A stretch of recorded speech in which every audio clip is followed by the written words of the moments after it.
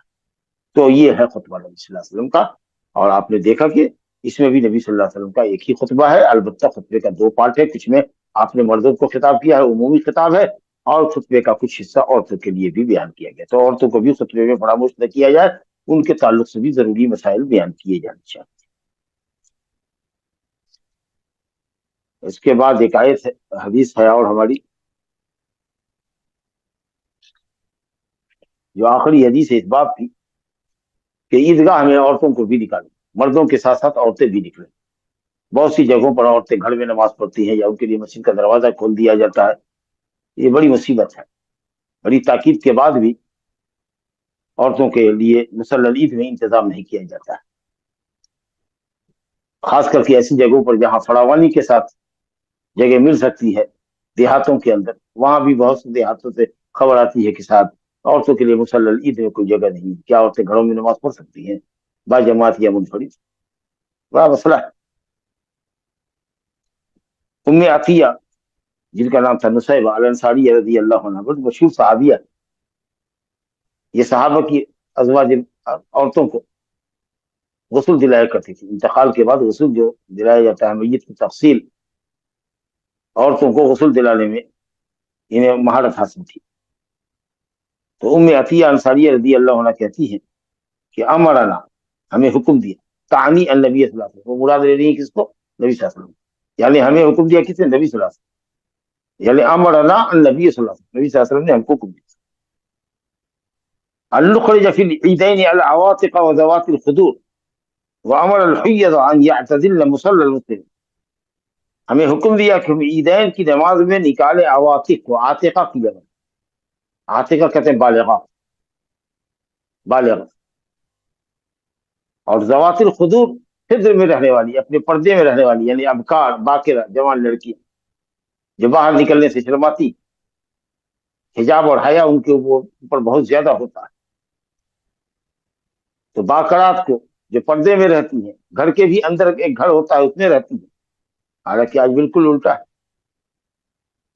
ادھیر عمر کی عورتیں، بوڑھی عورتیں برقع لگاتی ہیں، جوان لڑکیاں ایسی ہماری کھل کے چلتی ہیں۔ عورتیں یہ باکرہ بالغات گھروں میں رہتی تھی، گھروں کے اندر بھی ایک حصے کو گھیر کے رہتی، باپ بھائی کے سامنے تک نہیں آتی تھی، یہ حال تھا۔ اور آج حال یہ ہے کہ بازاروں میں، سڑکوں میں دیکھیے تو مردوں سے زیادہ آپ کو عورتیں نظر آئیں گی، اور سب ٹین ایجر یا ٹین ایجر جس کو کہیں گے، تو اس عمر کی عورتیں کثرت سے نکلتی ہیں وغیرہ۔ تو کہتے ہیں ذوات الخدور، خدر میں رہنے والی، اپنے پردوں میں رہنے والی اور لڑکیوں کو بھی، بالغات باقرات کو بھی نکالو، جو کبھی نہیں نکلتے ان کو عید میں نکالو۔ یہی وہ نماز ہے جس کے لیے بالغات کو، باقرات کو، حتیٰ کہ کہا کہ عمر الحیض، حائض کی جگہ اس کو بھی حکم دیا کہ ان کو بھی نکالو، البتہ مصلی المسلمین سے وہ الگ کرنی ہوگی، اسی سے بعض اہل علم نے دلیل استنباط کیا، استدلال کیا ہے، خاص کر حنابلہ نے، کہ مصلی عید کا حکم مسجد کا حکم، اس لیے وہ اس میں نہیں داخل ہو سکتے، جیسے مسجد میں حائضہ نہیں جا سکتے۔ اور اسی بنیاد پر بعض محققین علماء نے کہا ہے کہ عیدگاہ میں اگر آدمی جائے گا تو چونکہ اس کا حکم مسجد کا ہے، لہذا بیٹھنے سے پہلے وہاں تحیۃ المسجد پڑھے، جبکہ دوسرے لوگ کہتے ہیں کہ نہیں، مسجد کا حکم نہیں ہے اس کا۔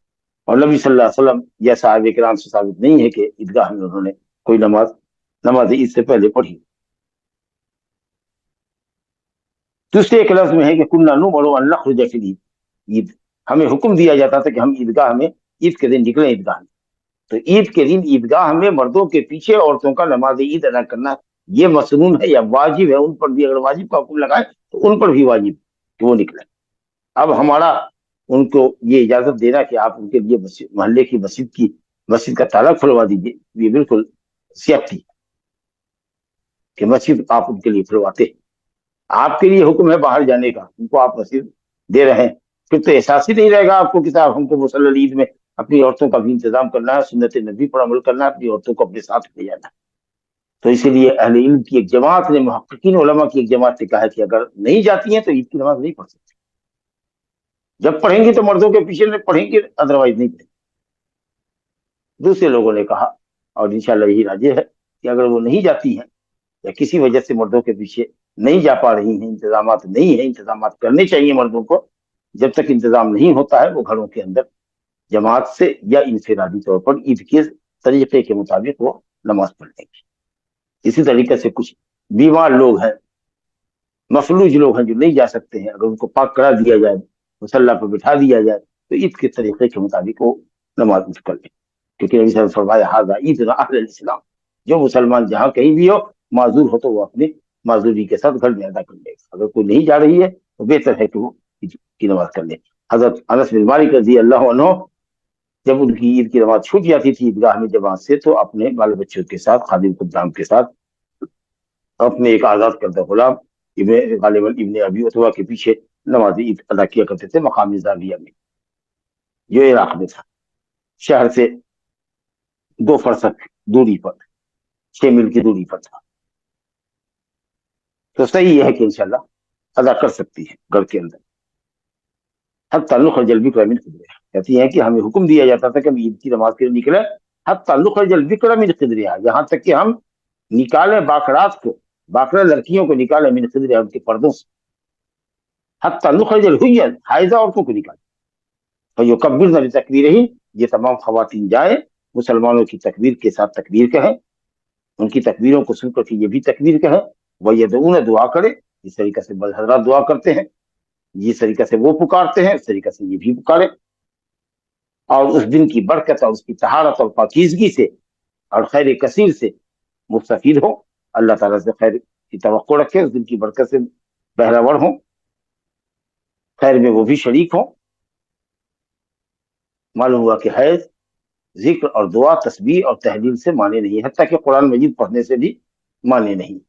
البتہ جنبی اگر ہو تو چونکہ جنابت کا غسل آدمی آسانی سے کر لیتا ہے اور وہ مختصر وقت کے لیے معاملہ ہوتا ہے، تو اس لیے جنابت کے لیے جنبی اور جنبیہ قرآن کی قرأت نہ کریں۔ اگرچہ بعض اہل نے یہ بھی کہا ہے کہ وہ حدیث جس کے اندر یہ ہے کہ نبی صلی اللہ علیہ وسلم ہمیں قرآن پڑھاتے تھے سوائے اس کے کہ آپ جنبی ہوتے، حدیث صحیح ہے کہ جنابت کی حالت میں بھی قرآن نہیں پڑھنا چاہیے، اور کچھ لوگ کہتے ہیں کہ نہیں، یذکر اللہ علی کل احیان، نہیں، نبی صلی اللہ علیہ وسلم ہر وقت اللہ کا ذکر کرتے تھے، اس میں وہ جنابت والی بھی حالت ہے، اور ذکر کے اندر قرآن مجید کا بھی ذکر شامل ہے، اختلاف ہے۔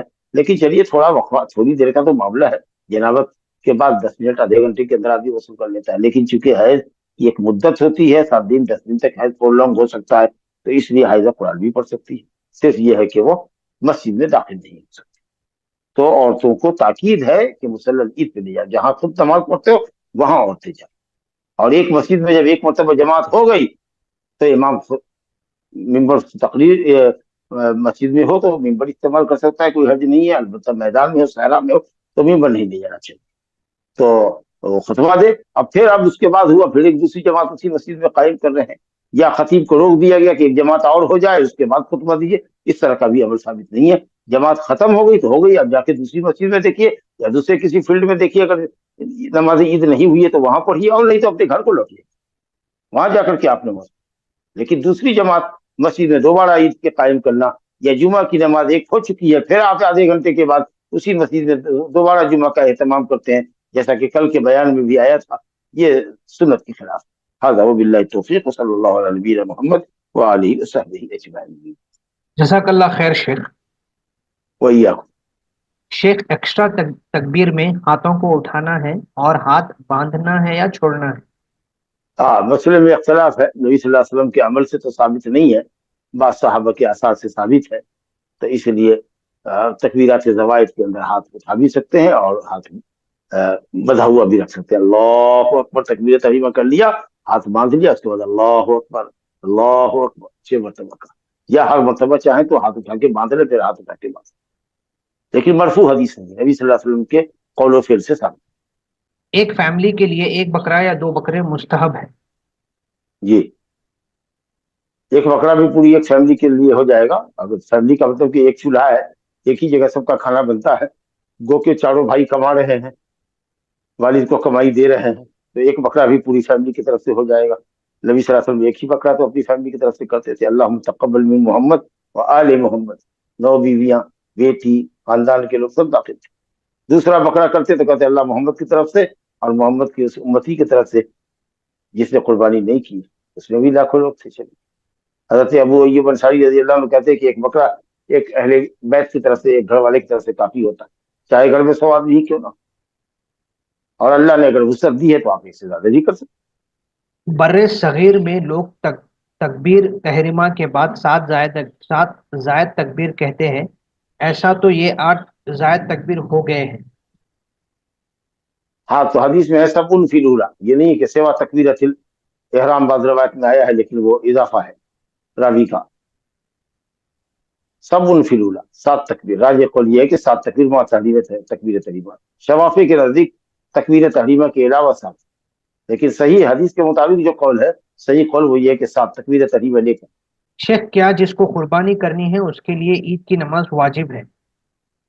سب کے لیے واجب، جس کے لیے قربانی ہے اس کے لیے بھی، جس پر قربانی نہیں واجب ہے، ہر مرد عورت پر، بڑے چھوٹے سب کو نکلنا ہے. خاص کے جو بالغ ہے اس کو نماز عید سے پیچھے نہیں رہنا.